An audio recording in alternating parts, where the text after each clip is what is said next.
ScanGaugeII, ScanGaugeE, CAT5 cable. How it's set up. Basically, what we're going to do, since now I've opened these packages up, all I have to do is, since this is the cable, the manual and stuff are right here. Here's the main module of the ScanGaugeII. While, put this aside, here's the ScanGaugeE.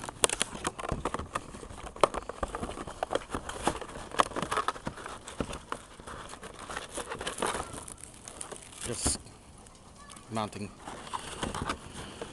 pads, mounting stickers, all that stuff. A little bit more elaborate. Here's the ScanGaugeE's module.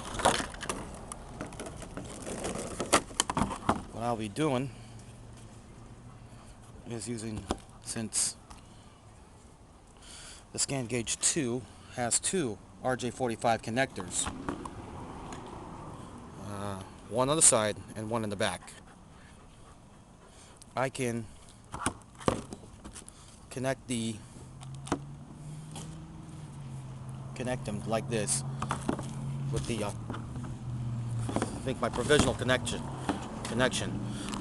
The surface of the dashboard is kind of like the top of this garbage can right here, on which I'm filming on, and